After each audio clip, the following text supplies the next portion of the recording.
Euzu billahi mineşşeytanirracim. Bismillahirrahmanirrahim. Elhamdülillah ve salatu ve selamu ala Resulillah.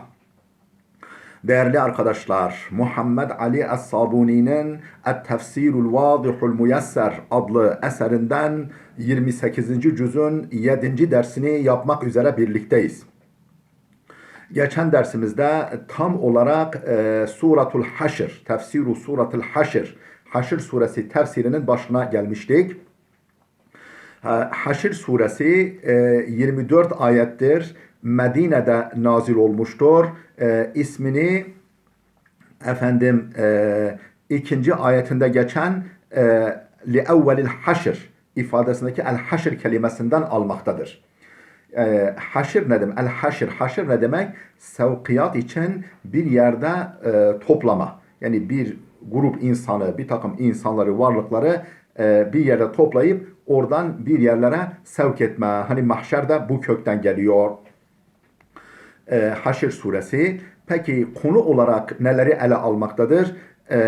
Konu olarak bir kısım Yahudilerin hıyanetlerinden dolayı kendi Medine Site devletine hıyanetlerinden dolayı Medine'den sürgün edilmeleri, çıkarılmaları, bu birinci konu. İkinci konu münafıkların Yahudilerle gizli komplo kurmalarına ilişkin bilgiler veriyor, kurduklarına ilişkin.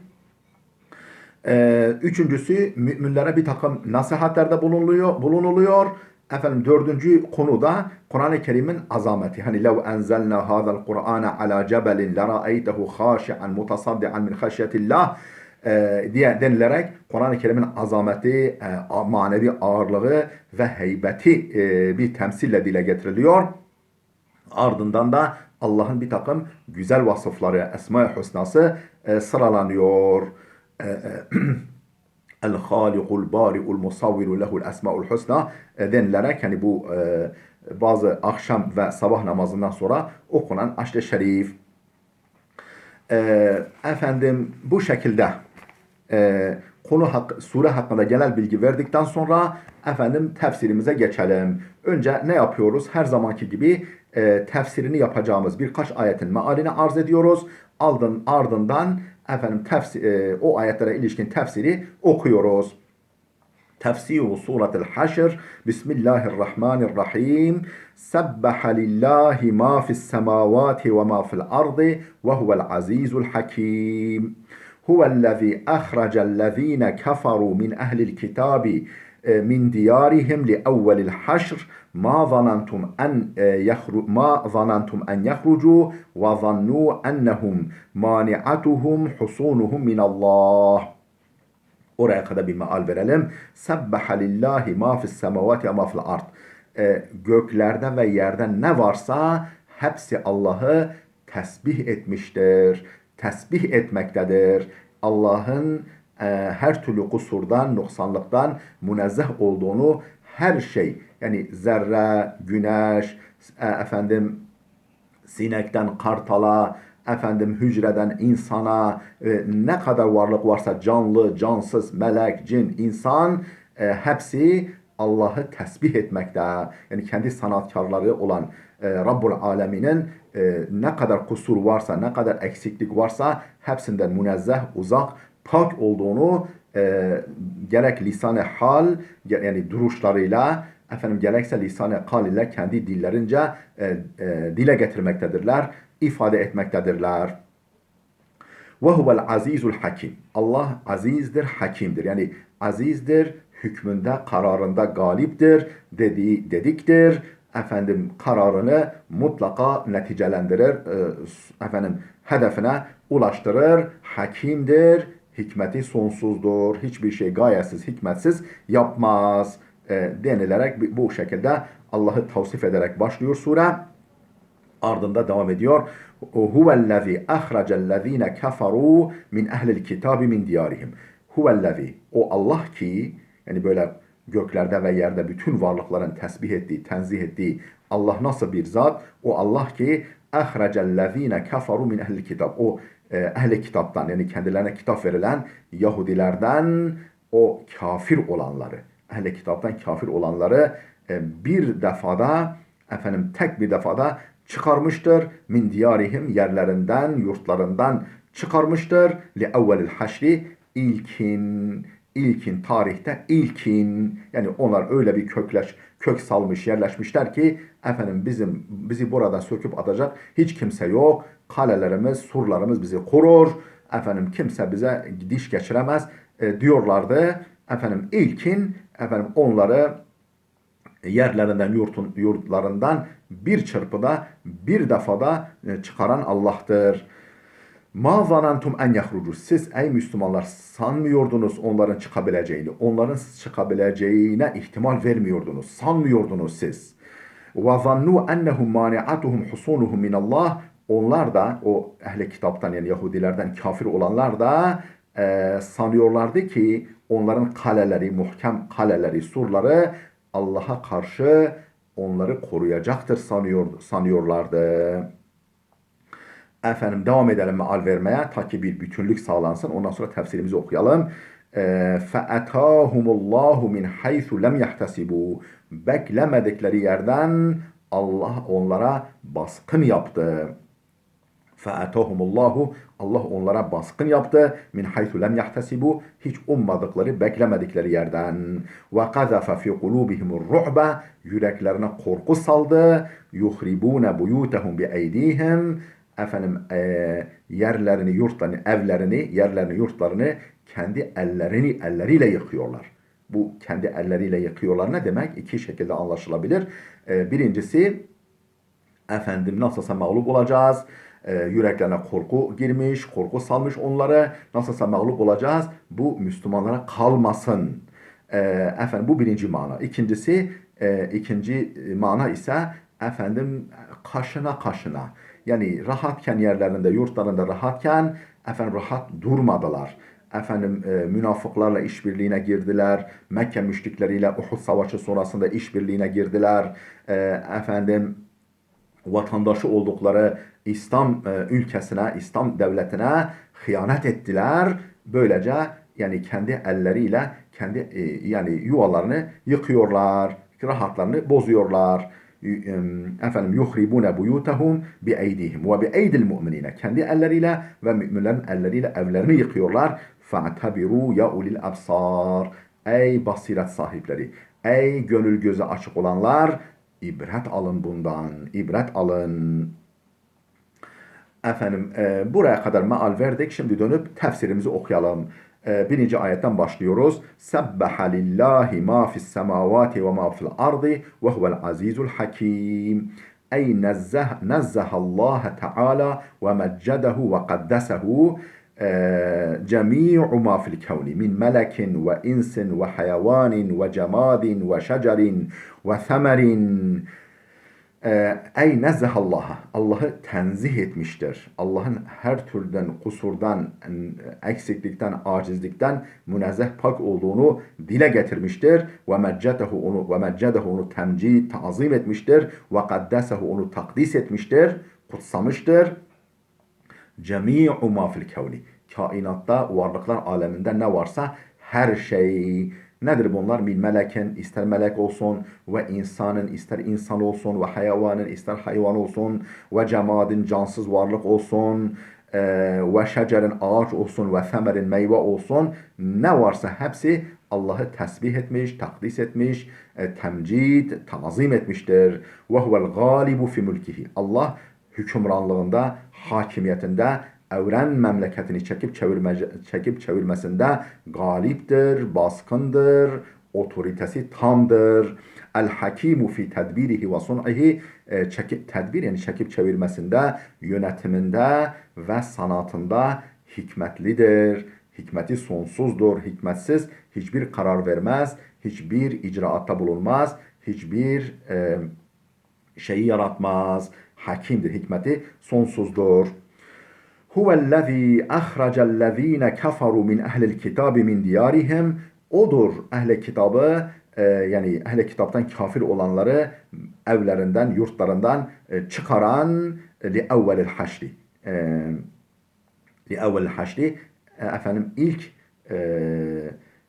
ilk defa, ilk böyle bir genel sürgünle ilk defa onları yerlerinden yurtlarından çıkaran odur.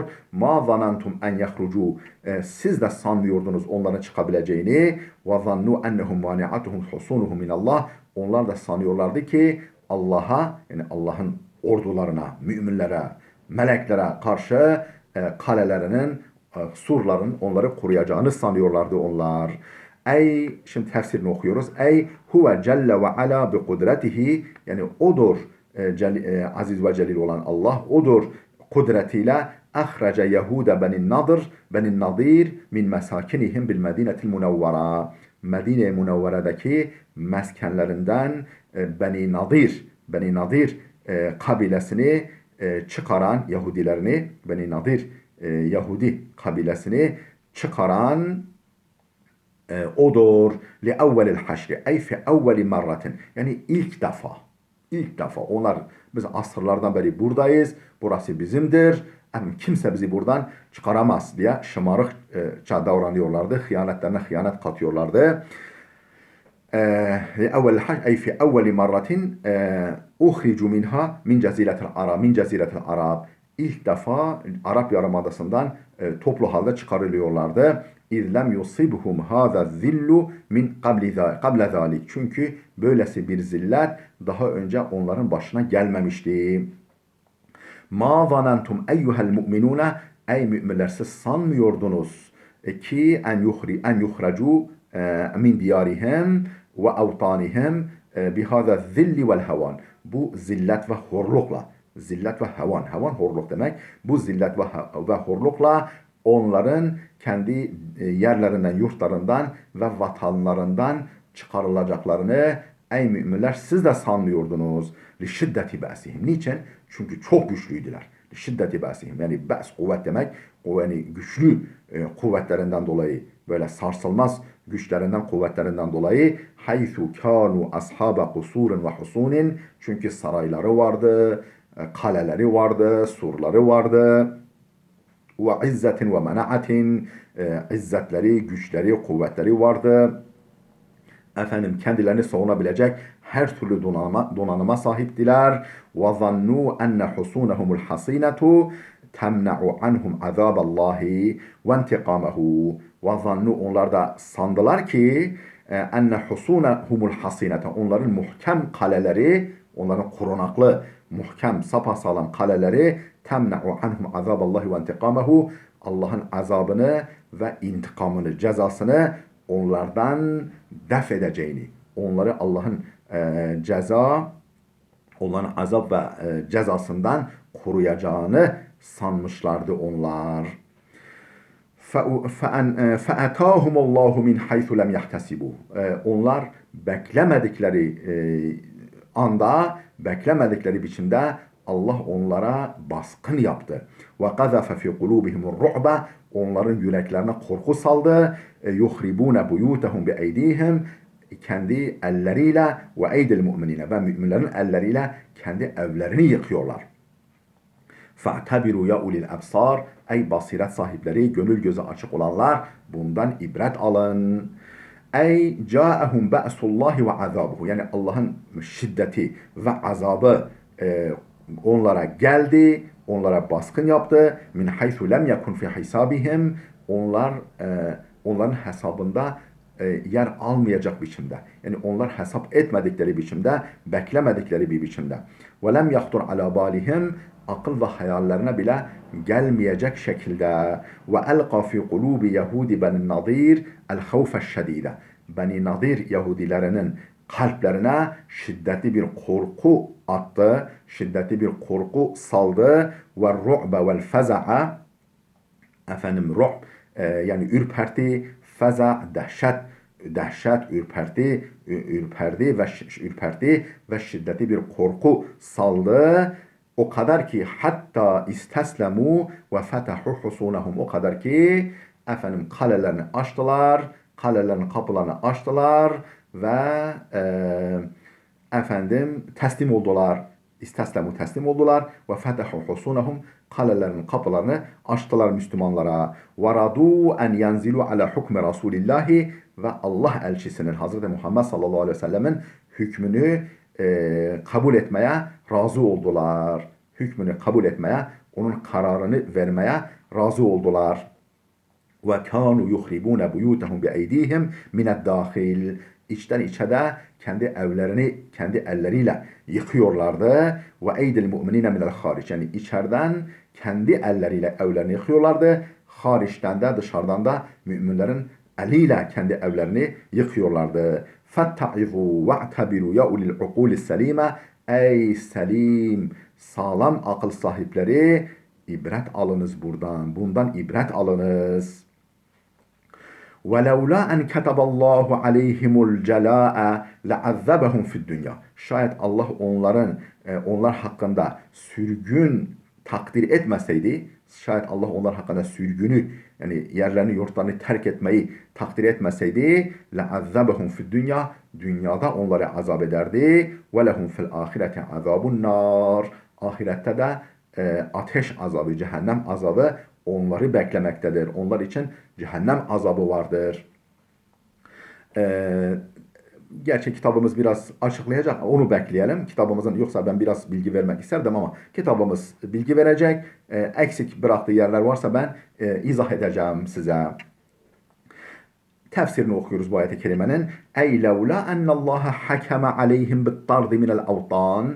Şayet Allah Teala onlar hakkında vatanlarından kovulmayı takdir etmeseydi, bunu karar altına almasaydı, buna hükmetmeseydi vel huruca mined diyari ma'a ehlihim ve evladihim çoluklarıyla çocuklarıyla terk diyar etmelerini yani yerlerinden yurtlarından çıkmalarını takdir etmeseydi لَعَذَّبَهُمْ فِي الدُّنْيَا بِالْقَتْلِ katille yani savaşla dünyada onları azap ederdi. Müslümanların eliyle savaşta can vermekle onları azap ederdi. Kema fu'ile bi ihvanihim Beni Kurayza tıpkı kendi soydaşları olan, kardeşleri olan Beni Kurayza'ya yapıldığı gibi, Kurayza oğullarına yapıldığı gibi hıyanetlerine karşılık.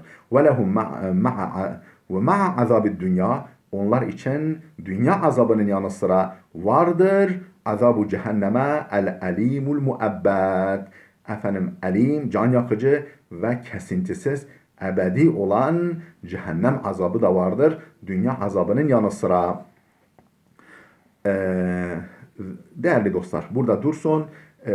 Dersimiz oldukça uzadı. Gelecek dersimize kadar Allah'a emanet olun.